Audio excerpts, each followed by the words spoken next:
नमस्कार विद्यार्थियों। आज हम मानव भूगोल के अंतर्गत मानव भूगोल की परिभाषा और विषय क्षेत्र का अध्ययन करेंगे। मानव भूगोल क्या है और उसकी परिभाषा और विषय क्षेत्र का अध्ययन करेंगे। तो जैसा कि आप जानते हो कि भूगोल की दो शाखाएं भौतिक भूगोल और मानव भूगोल। तो ये दूसरी शाखा है जो मानव भूगोल, उसकी परिभाषा और उसके अंतर्गत विषय क्षेत्र कौन कौन से उसका अध्ययन किया जाएगा। शुरू करते हैं मानव भूगोल की परिभाषा से। अलग अलग विद्वानों ने मानव भूगोल की अलग अलग परिभाषाएं दी। सबसे पहली परिभाषा है विडाल डे ला ब्लाश महोदय ने, जो कि एक फ्रांसीसी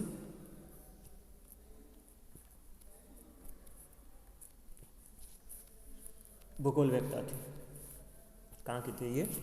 फ्रांस के। तो फ्रांसीसी भूगोलवेत्ता है, मानव भूगोलवेत्ता।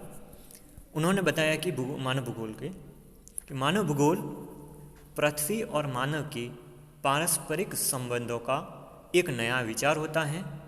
इसमें पृथ्वी को नियंत्रित करने वाले भौतिक नियमों तथा पृथ्वी पर निवास करने वाले जीवों के पारस्परिक संबंधों का अधिक संयुक्त ज्ञान समाविष्ट रहता है।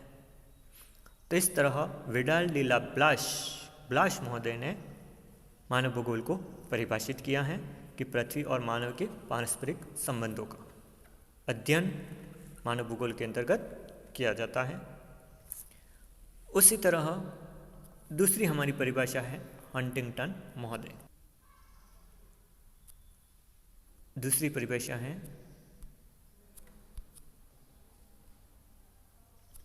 हंटिंगटन महोदय ने बताया कि अमेरिकी भूगोलवेत्ता थे।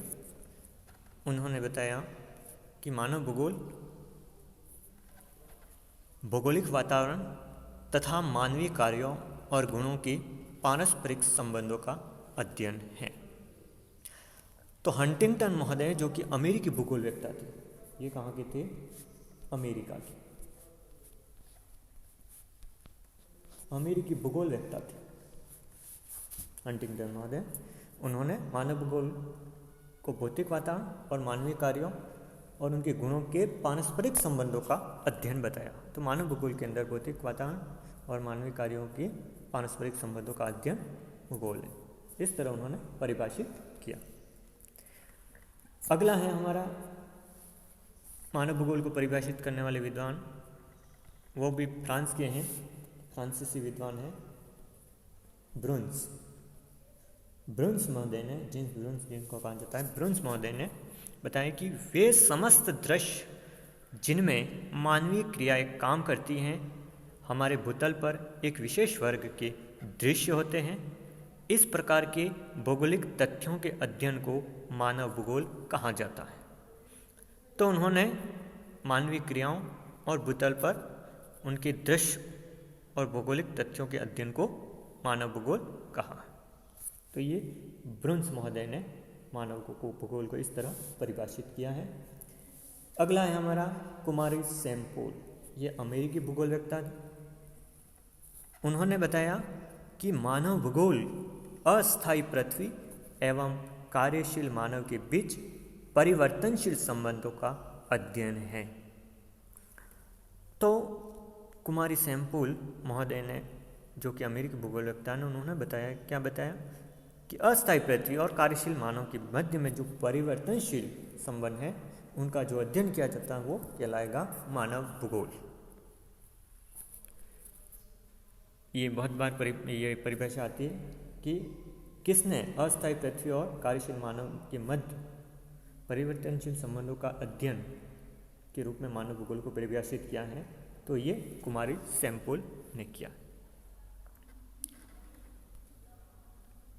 आगे हम देखते हैं अगली परिभाषा मानव भूगोल की, व्हाइट और रेनर। ये परिभाषा है व्हाइट और रेनर।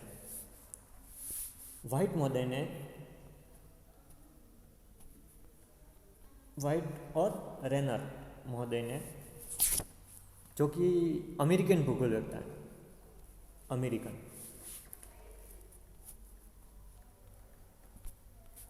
अमेरिकन भूगोलवेत्ता है,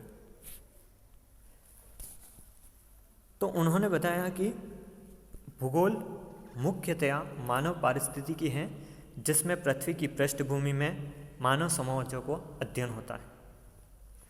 तो भूगोल को मानव पारिस्थितिकी और पृथ्वी के पृष्ठ में मानव समाजों का अध्ययन जिसमें किया जाता है उसको मानव भूगोल के रूप में परिभाषित किया है। तो ये व्हाइट और रेनर महोदय ने परिभाषित किया।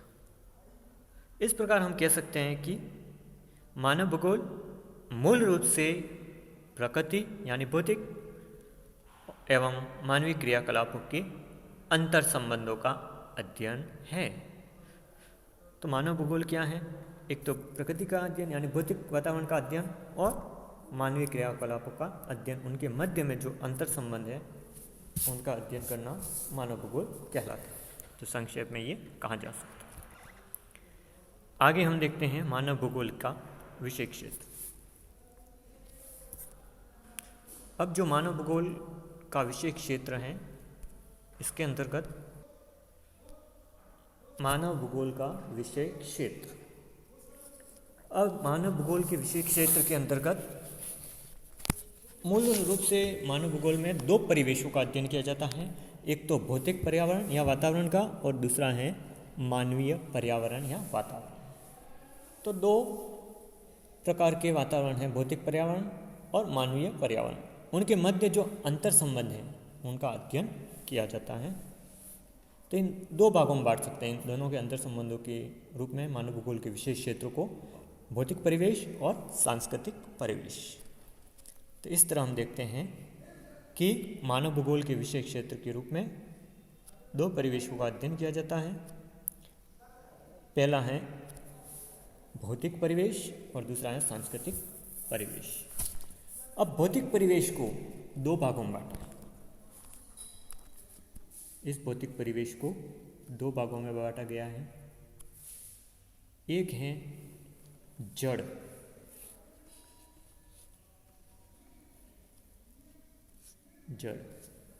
और दूसरा है चेतन।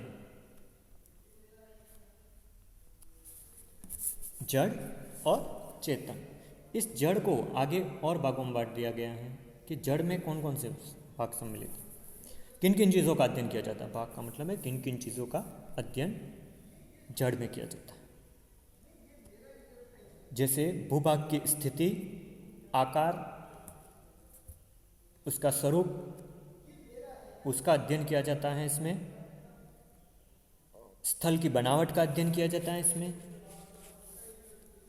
जल राशियों का अध्ययन किया जाता है, विभिन्न प्रकार की जलवायु का अध्ययन किया जाता है, खनिजों का अध्ययन किया जाता है इसमें। ये सब जड़ में। जल प्रवाह का अध्ययन किया जाता है, मिट्टी का अध्ययन किया जाता है। तो ये सब जड़ भाग में सम्मिलित है। दूसरा भाग है हमारा चेतन। अब चेतन वाले भाग में प्राकृतिक वनस्पति को सम्मिलित किया जाता है। उस प्राकृतिक वनस्पति का अध्ययन किया जाएगा मानव भूगोल में। पशुओं का अध्ययन किया जाएगा,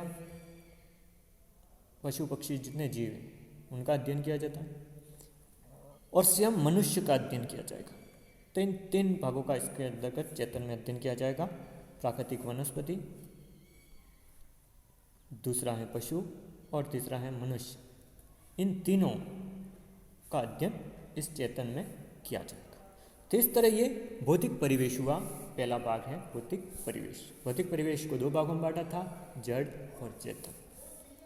तीन दोनों चीज़ों का अध्ययन किया जाएगा मानव भूगोल के अंतर्गत। दूसरा है सांस्कृतिक परिवेश।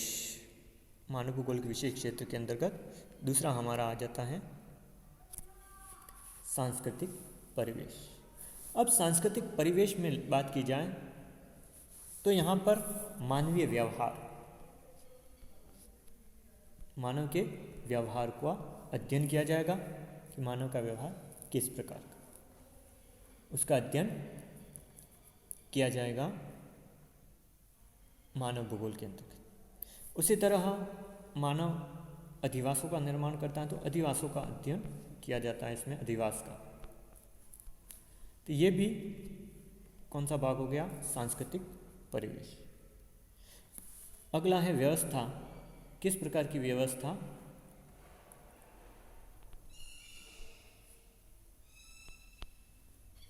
मानव व्यवस्था, किस प्रकार की व्यवस्था मानव अपने विभिन्न प्रकार के कार्यों में करता है। अगला है यातायात, यानी यातायात के साधन, यानी परिवहन के साधनों का प्रयोग मानव करता है। तो परिवहन के साधन कौन कौन से हैं, स्थल परिवहन है, जल परिवहन है, वायु परिवहन है। तो किस प्रकार के परिवहन के साधनों का प्रयोग करेगा। और भी बहुत सारे चीज़ें इसमें सम्मिलित हैं, कला केंद्र हैं मानव के विभिन्न प्रकार के। तो ये सब सांस्कृतिक परिवेश के अंतर्गत आते हैं। तो इस तरह मानव भूगोल का कार्य क्षेत्र है इन दोनों ही वातावरण के घटकों का अध्ययन है। कौन कौन से दोनों वातावरण, भौतिक पर्यावरण और सांस्कृतिक पर्यावरण, भौतिक परिवेश और सांस्कृतिक परिवेश, इन दोनों के घटकों का अध्ययन ही इसका विषय क्षेत्र है मानव भूगोल का। पढ़ते रहिए। थैंक यू, धन्यवाद।